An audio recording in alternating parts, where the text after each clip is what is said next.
নমস্কার বন্ধুরা, আমি পায়েল আর আপনাদের সবাইকে কৃষ্ণা বাসুদেব গাথা কাহিনী চ্যানেলে স্বাগত। আজকে আমরা এই ভিডিওতে জানবো আপনার চঞ্চল মনকে কিভাবে শান্ত করবেন, নিজের মনকে কিভাবে জয় করবেন। ভগবান শ্রীকৃষ্ণ ভাগবত গীতা অনুসারে বলেছেন, মনকে জয় করা মানে শুধু চিন্তা থামিয়ে দেওয়া নয়, বরং মনকে এমনভাবে প্রশিক্ষিত করা যাতে তা ইন্দ্রিয় কামনা, ভয়, রাগ ও অস্থিরতার ওপরে উঠতে পারে। শ্রীমদ্ ভাগবত গীতা অনুসারে ভগবান শ্রীকৃষ্ণ নিজের মনকে জয় অবশ্যই করা যাবে বলেছেন। আসুন আমরা শুনে নিই সেই কথা। মানুষ পৃথিবীর অনেক কিছু জয় করতে চায়। কেউ অর্থ জয় করতে চায়, কেউ সম্মান, কেউ ক্ষমতা।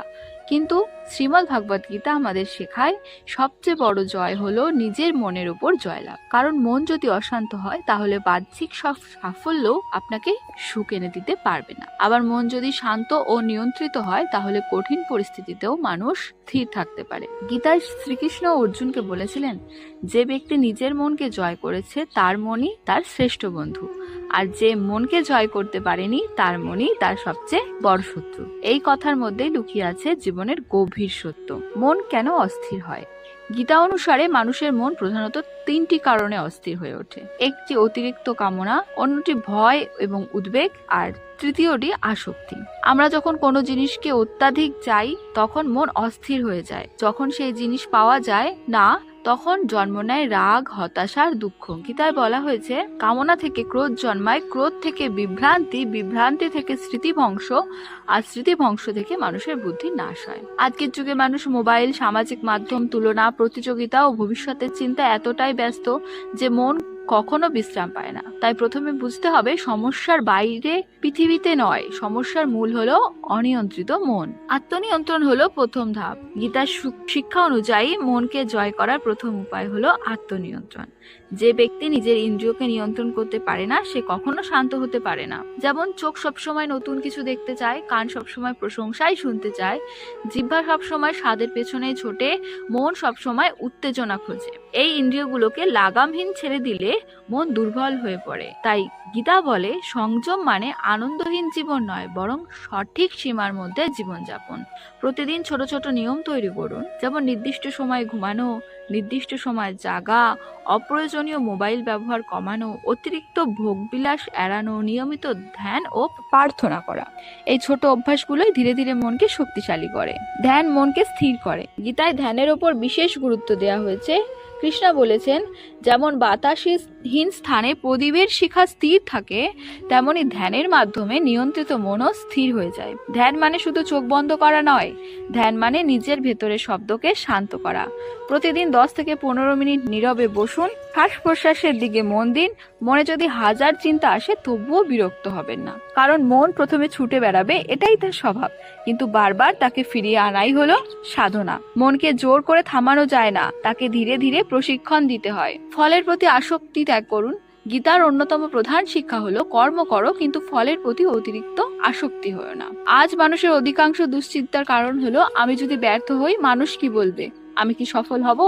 এই ভয় মনকে দুর্বল করে দেয়। গীতা শেখায়, তোমার কাজ সৎভাবে করো কিন্তু ফল ঈশ্বরের হাতে ছেড়ে দাও। যখন মানুষ শুধু নিজের কর্তব্যের ওপর মন দেয় তখন মন হালকা হয়ে যায়, কারণ তখন ভবিষ্যতের ভয় তাকে গ্রাস করতে পারে না। ইতিবাচক চিন্তা ও সৎসঙ্গ, মন যাদের সাথে থাকে ধীরে ধীরে তেমনই হয়ে যায়। তাই গীতায় সৎসঙ্গ বা ভালো মানুষের সঙ্গকে অত্যন্ত গুরুত্বপূর্ণ বলা হয়েছে। যদি সবসময় নেতিবাচক মানুষ, হিংসা, রাগ ও নোংরা চিন্তার মধ্যে থাকেন তাহলে মন অশান্ত হবে। কিন্তু যদি জ্ঞানী মানুষের কথা শোনেন, আধ্যাত্মিক বই পড়েন, ভালো আলোচনা করেন, ভক্তিমূলক সঙ্গীত শোনেন, তাহলে মন ধীরে ধীরে পবিত্র ও শান্ত হবে। নিজেকে আত্মা হিসেবে অনুভব করা। গীতার সবচেয়ে গভীর শিক্ষা হলো, তুমি শুধু এই শরীর নও, তুমি অমর আত্মা। মানুষ যখন শুধু শরীর ও বাহ্যিক পরিচয়কে নিজের পরিচয় মনে করে তখন ছোট ছোট বিষয়েও ভেঙে পড়ে। কিন্তু যখন সে বুঝতে পারে আমি চিরন্তন আত্মা, তখন জীবনের অনেক ভয়ই দূর হয়ে যায়। যেমন মৃত্যু ভয়, অপমান, ক্ষতি সবকিছু তখন অন্যভাবে দেখা শুরু করে। এই উপলব্ধি মনকে গভীর শক্তি দেয়। রাগ নিয়ন্ত্রণ করা শিখুন। গীতায় রাগকে মানুষের অন্যতম বড় শত্রু বলা হয়েছে। রাগের সময় মানুষ জ্ঞান হারিয়ে ফেলে। তাই মনকে জয় করতে চাইলে রাগ নিয়ন্ত্রণ করা জরুরি। যখন রাগ আসবে সঙ্গে সঙ্গে উত্তর দেবেন না, কয়েকবার গভীর শ্বাস নিন, কিছুক্ষণ নীরব থাকুন, পরিস্থিতি থেকে সাময়িক দূরে যান। নীরবতা অনেক সময় সব থেকে বড় শক্তি। অভ্যাস ও বৈরাগ্য। অর্জুন বলেছিলেন, মন তো বাতাসের মতো চঞ্চল, একে নিয়ন্ত্রণ করাও খুব কঠিন। তখন শ্রীকৃষ্ণ উত্তর দিয়েছিলেন, অভ্যাস ও বৈরাগের মাধ্যমে মনকে নিয়ন্ত্রণ করা সম্ভব। অভ্যাস মানে প্রতিদিন চেষ্টা করা, আর বৈরাগ্য মানে অপ্রয়োজনীয় আসক্তি থেকে নিজেকে দূরে রাখা। একদিনে মন শান্ত হবে না, কিন্তু প্রতিদিনের অনুশীলন ধীরে ধীরে মনকে বদলে দেবে। ঈশ্বরের প্রতি বিশ্বাস রাখুন। গীতার শিক্ষা অনুযায়ী মানুষ যখন সবকিছু একা সামলাতে চায় তখন মন ক্লান্ত হয়ে পড়ে, কিন্তু যখন সে ঈশ্বরের ওপর বিশ্বাস রাখে তখন ভেতরে এক ধরনের শান্তি আসে। বিশ্বাস মানে সমস্যাহীন জীবন নয়, বিশ্বাস মানে যাই ঘটুক আমি একা নই। এই অনুভূতি মানুষকে মানসিকভাবে শক্তিশালী করে তোলে। শ্রীমদ্ ভাগবত গীতা আমাদের শেখায় মনকে জয় করা যুদ্ধক্ষেত্রে যুদ্ধের চেয়েও অনেক কঠিন, কিন্তু অসম্ভব নয়। সংযম, ধ্যান, সৎকর্ম, ইতিবাচক চিন্তা, বৈরাগ্য ও ঈশ্বর বিশ্বাস এই পথ অনুসরণ করলে ধীরে ধীরে মন শান্ত হয়। মনে রাখবেন, মনকে একদিনে জয় করা যায় না, এটি প্রতিদিনের অনুশীলনের ফল।